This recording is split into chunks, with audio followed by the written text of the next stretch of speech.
menipu ibu kandungnya atas perintah istrinya.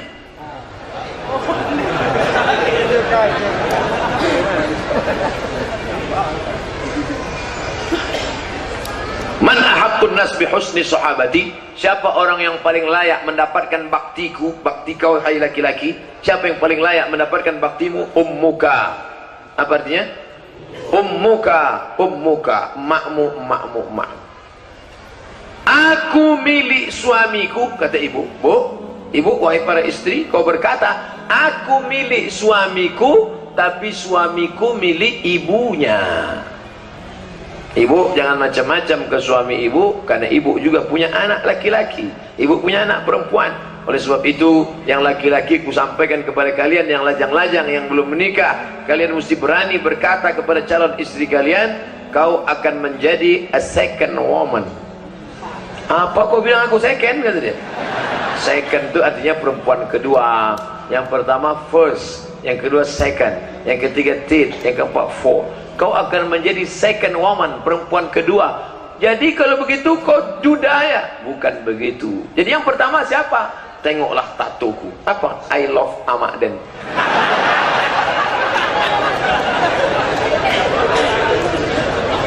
Sembilan bulan 10 hari kau menumpang di perut emakmu apa di perut binimu? Yang menyusukan engkau 2 tahun mengalir darahnya dalam darahmu. Berapa kali dia tak jadi tahajud karena kau menangis tengah malam sampai azan subuh. Berapa kali dia tak puasa gara-gara engkau. Emakmu tak puasa 90 hari gara-gara engkau. 30 hari saat kau dalam kandungan, 30 hari tahun pertama, 30 hari tahun kedua. Ingat, 90 hari mak kau tak puasa gara-gara engkau. Tiba-tiba sekarang makmu datang mau minta 50.000. Nak, minta 50.000 nak, mak mau buka puasa tak ada duit. Kejap ya mak, ku tanya biniku dulu. Bagus kau tak usah jadi laki-laki. Kau gunting aja barang tuh kau kasih ke ayam.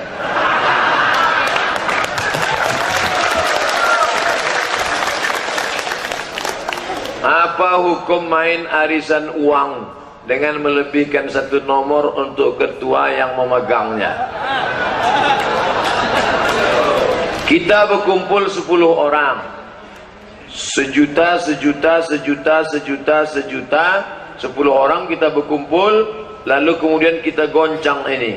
Nanti siapa yang namanya keluar dapat 10 juta. Tentu yang mengutip duit itu kan dia pakai Honda, pakai minyak. Maka kita kasih dia duit biaya operasional, bukan 1 nomor dikhususkan ke dia. Kira-kira berapa layaknya tukang kutip? Begitu kalau mau halal. Kalau tidak nanti bisa jatuh ke dalam riba. Apalagi arisan yang tak jelas pesertanya. Bu, ibu mau buat arisan ya? Ya. Saya kau narik sekali narik berapa? 10 juta. Tapi kau cuma nerima 9 juta. Yang 10 itu bisa riba nanti. Jadi kalau mau kumpul kita 10 orang, sebetulnya akadnya itu akad hutang. Orang yang ikut arisan sebenarnya akadnya akad hutang 10 bulan kali 1 juta sebulan 10 juta. Tapi dengan cara biaya operasional minyak dari panitia pengumpul nih. Kalau tidak nanti diambil itu bisa menjadi riba. Na'udzubillah. Penjelasan mengenai riba dan perbedaan konvensional dengan syariah. Duit, pinjam duit, bayar duit berlebih, riba. Pinjam 100.000, bayar 120.000, riba. Pinjam 10 juta, bayar 1.200.000, riba. Bank syariah itu Pak Ustaz. Coba bank konvensional. Bank konvensional minjamkan duit. Pak, bank konvensional, ya. Pinjam aku duit, aku mau beli mobil. Berapa harga mobil? 100 juta. Dipinjamkannya 100 juta, bayar 120, riba. Kalau bank syariah tak begitu. Assalamualaikum bank syariah. Waalaikumsalam. Pinjam duit bank syariah. Maaf, kami tak melayani peminjaman duit. Untuk apa Pak? Untuk beli mobil. Di mana mobilnya? Di showroom sana. Bank syariah membeli mobil itu cash. Setelah mobil jadi milik bank syariah menjualnya secara cicil. Maka akadnya uang dengan barang, tidak riba. Uang dengan uang, riba. Itu beda. Tak nangkap saya Pak Ustaz. Orang kalau pulang cairan memang payah nangkap. Dehidrasi namanya. Bagaimana silsilah mahram dalam syariat yang harus ditegakkan? Boleh bersalaman di hari raya. Saya yang boleh saya salami mak saya. Habis itu adik mak saya. Habis itu kakak mak saya. Habis itu adik saya. Habis itu kakak saya. Ke atas emak, adik emak, kakak emak. Ke atas lagi nenek, adik nenek, kakak nenek. Ke bawah anak perempuan, cucu perempuan. Ke kanan saudara perempuan, anak saudara, keponakan. Yang tidak mahram li ayyut'ina ala ra'si ahadikum, dicucukkan ke kepala kamu bimikhiyatin minan nar, paku dari api neraka dicucukkan ke kepalamu, khairun, lebih baik daripada menyentuh tangan perempuan yang tak mahram. Jadi Ustaz Somad di kampus UIN kalau ada mahasiswi mau salaman gimana? Ustaz, dulu saya waktu pertama-pertama mengajar, waktu belum nikah, waktu masih lajang, waktu sedang ganteng-gantengnya dulu saya ngajar, datang dia, Ustaz, mau disalami takut berdosa, mau tak disalam awak jarang-jarang dapat. Berat dulu tuh. Nah, tapi untung saya dapat jurus, asal dia udah mau salaman langsung saya gini. Oh, kadang kena juga sedikit. Astagfirullah. Di mana Ustaz belajar cara salaman begini? Tak pernah saya pelajari di Mesir.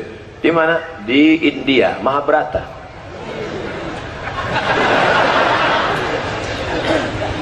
Ustaz, apa hukum menyolatkan orang Islam yang mati bunuh diri? Ya Rasulullah, ya, ada orang mati bunuh diri, Nabi tak mau menyolatkan. Nabi tidak mau menyolatkan orang yang mati bunuh diri, tapi Nabi membiarkan sahabat menyolatkannya. Kalian mau menyolatkan? Silakan. Apa maknanya?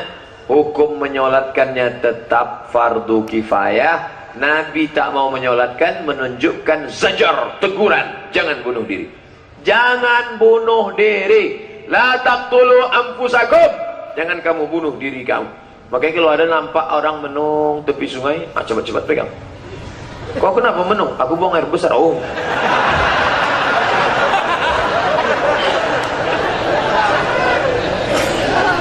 Jangan bunuh diri. Allah Maha Kasih Maha Sayang.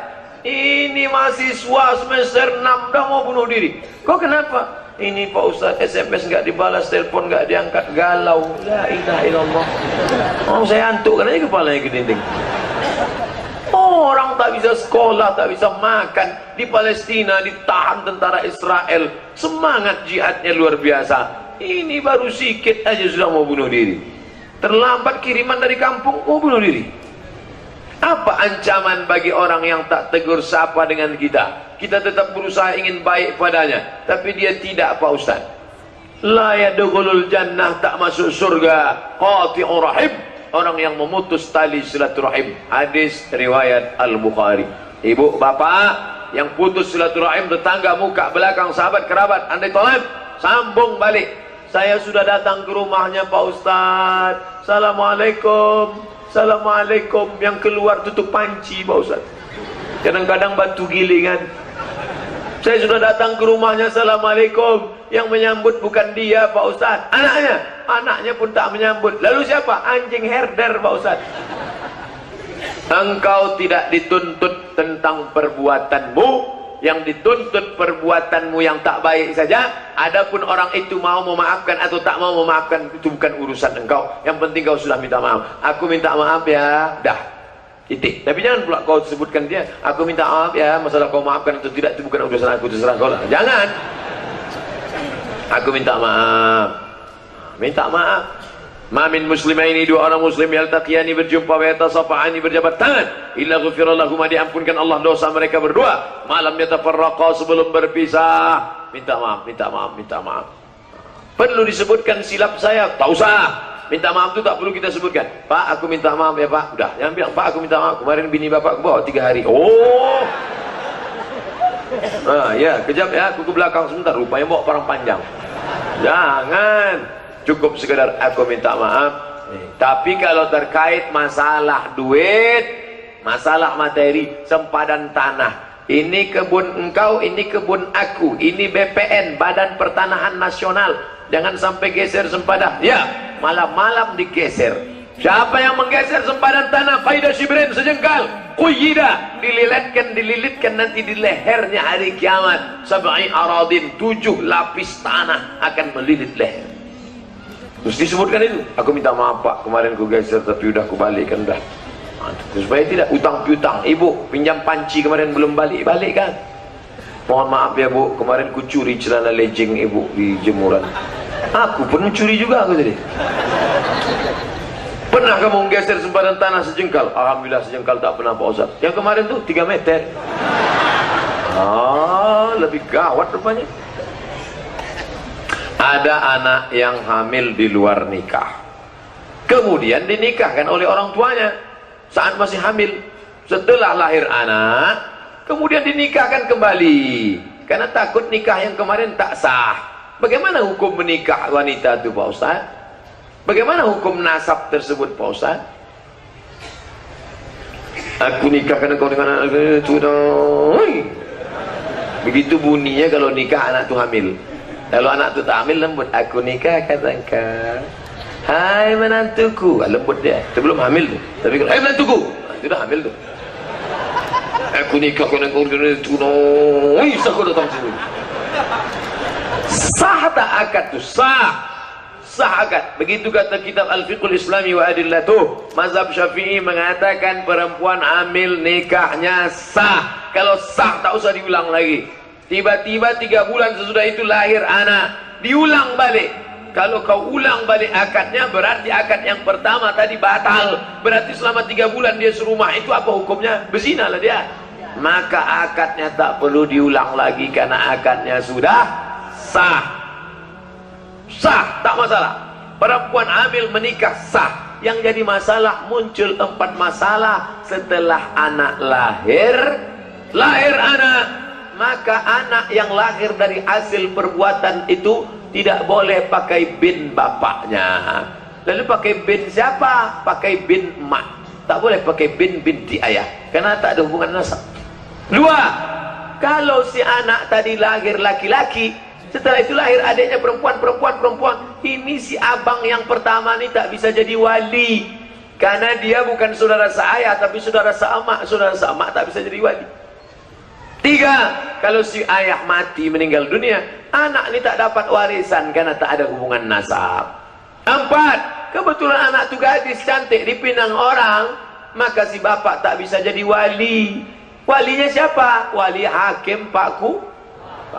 Ini anak saya Pak Ustaz. Istri saya ini bukan Salome satu lubang rame-rame. Memang saya saja pasangannya. Memang kami lambat nikah, tapi ini saya. Kami sudah tes DNA, ini anak saya. Kau salah bro. Salah saya apa? Kau mencoblos sebelum hari H. Nah tak laku ini anak. Oleh sebab itu mesti kita jaga anak-anak kita. Jaga. Yang lajang, yang gadis, bonceng-bonceng dibiarkan. Pak, saya bawa anaknya sebentar ya, bawalah. Sampai pagi Pak, tak apa-apa. Pergi sana, pergi sini, bonceng sana, bonceng sini, masuk angin gembung. Selesai, tamat riwayat. Na'udzubillah.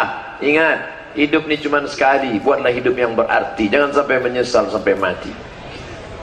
Apa hukum orang tua keluarga melarang anak perempuannya dekat dengan laki-laki, sedangkan laki-laki itu ingin meminang anak perempuannya? Ini nampaknya yang menulisnya laki-laki itu. Mau disindirnya calon mertua itu malam ini. Kenapa tak tulis sekalian di mana letak arah mertuamu itu? Mana dia? Mana? Mana tuliskan Pak di sebelah kiri timur pas pada arah jam 10. Wahai bapak calon mertua, yang kau melarang anak gadismu dibawa oleh laki-laki, padahal dia tak ada membawa, dia hanya datang saja baik-baik mau meminang. Pak, aku orang baik Pak, aku ingin anakmu sudi kiranya menemani sisa hidupku sampai kematian tiba malaikat maut mencabut nyawa. Apa yang kau bawa? Membawa sebongkah cinta dan segenggam harapan. Makan kau lah cinta kau itu. Idza ja'akum man tardawna dinahu kalau datang anak laki-laki meminang anak gadis, apa yang kau pandang? Yang pertama kau tengok din. Apa itu din? Itulah religius tadi. Wa khuluquhu. Apa itu khuluq? Akhlak. Baik agamanya, baik akhlaknya, nikahkan anakmu dengan dia. Kalau dia miskin, Allah yang mengasih kaya. Ada orang kaya di Riau ini, undangan buka puasa bersama di Hotel Pangeran. Saya diundang, dikumpulkannya anaknya, tetangganya, Hotel Pangeran makan. Datang dia ke meja saya, Ustadz Somad, saya nikah dengan bapak ini dulu. Ketika pertama nikah, pengantin baru bertamu ke rumah orang tutup pintu karena disangkanya kami mau minjam beras, saking susahnya. Tapi hari ini kaya raya. Jangan kau tengok karena hartanya, harta akan binasa. Jangan kau tengok karena sukunya. Berapa banyak orang melanggar pantang suku bangsa, diusir, dicabut gelar kehormatan. Tapi pandanglah karena agama dan akhlak. Baik dia akhlaknya, baik agamanya, rajin dia sholat berjamaah, taat dia, nikahkan, Allah akan bukakan pintu rezeki. Ini datang anak lajang, petantang petenteng, pakai baju sobek, kaos sobek, celana sobek, tapi karena pakai mobil mewah. Inilah yang nampak dalam istikharah malam tadi. Ini nih bang, udah jelas anak tuh antingnya 12, sebelah kanan 3, sebelah kiri 3, di atas 2, di sini 1, di bibir 1. Menengok anting di bibirnya, bibir kita pula yang ini dulu. Anak funky. Selamat pagi om. Metal. Dinikahkan juga anak sama itu. Seminggu sesudah nikah anak pun balik meraung meratap, Oma, kenapa kau menangis? Yang mobil kemarin mana? Rental. Kau kejar akhirat, dunia akan bersimpuh di tapak kakimu. Kau kejar akhirat, dunia akan tunduk di bawah tapak kakimu. Tapi kalau dunia kau kejar, akhirat kau belum tentu dapat. Betul? Oleh sebab itu cari menantu. Udah, ini sedang calon mertua kau ini sedang lembut. Sesudah ini balik dari sini langsung datang.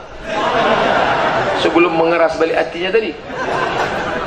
Tapi datang jangan sendiri petantang petenteng. Bawalah orang tua, bawa nenek mama, bawa Pak anggota DPRD. Kebetulan Pak Ahmad sedang ada di sini, bawa Pak Ahmad. Pak Polsek, Pak Kapolsek, tolong temani saya situ. Takut saya calon mertua saya ini bawa perang panjang. Nanti nengok pistol bapak takut dia. Oke. Jangan bawa saya. Kalau saya antum bawa, nanti saya yang diterimanya.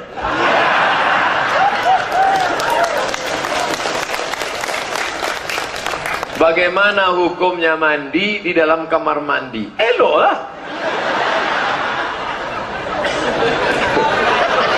Kita khawatir tuh mandi di luar kamar mandi. Kalau di dalam kamar mandi, apa salahnya? Oh, masalahnya di bawah. Itu makanya kalau membaca itu sampai selesai. Apa hukumnya mandi dalam kamar mandi? Tertutup, tak memakai kain basahan. Nabi Musa tak mau mandi ramai-ramai sama orang Yahudi. Orang Yahudi mandi ramai-ramai di sungai telanjang sambil ketawa tunjuk-tunjuk kiki. Orang Yahudi mandi ramai-ramai di sungai. Nabi Musa tak mau.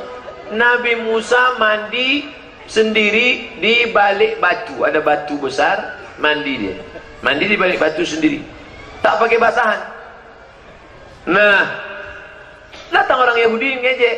Musa tak mau mandi sama kita karena dia kena hernia. Hernia itu bola lampu tuh besar. Musa tak mau mandi sama kita. Tengok tuh. Tengok Musa jauh kan? Dia tak mau mandi sama kita karena dia sakit kan? Karena sakit hernia. Bahasa kerennya hernia. Bahasa awaknya buwi. Adik kau naik buwi ini namanya mandi jauh sama awak. Dah. Nah, Allah mau menunjukkan bahwa Musa tidak kena penyakit itu. Digeser Allah. Waktu Musa sedang mandi itu, bergeser batu itu. Batu yang besar itu tiba-tiba bergeser. Akhirnya mereka menengok Musa dalam keadaan telanjang. dan ternyata Musa tidak kena penyakit. Nah pertanyaannya, waktu Musa di balik batu itu dia pakai basahan atau tidak? Tidak. Itulah dalil orang yang membolehkan mandi kalau tertutup, tak ditengok orang, boleh tak pakai basahan. Dalilnya hadis cerita tentang Musa mandi di balik batu, tak ada yang menengok. Yang tak boleh itu mandi bersama-sama tak pakai basahan. Nah itu. Tapi kalau ada Buya mengatakan di kamar mandi pun pakai basahan, itu adab dari kalangan orang-orang tasawuf, orang yang mementingkan akhlak, malu ditengok oleh malaikat kiraman katibin. Tapi kalau cerita boleh tak boleh, boleh. Ini dalilnya tentang Nabi Musa mandi di balik batu. Tapi kalau ada yang pakai basahan di dalam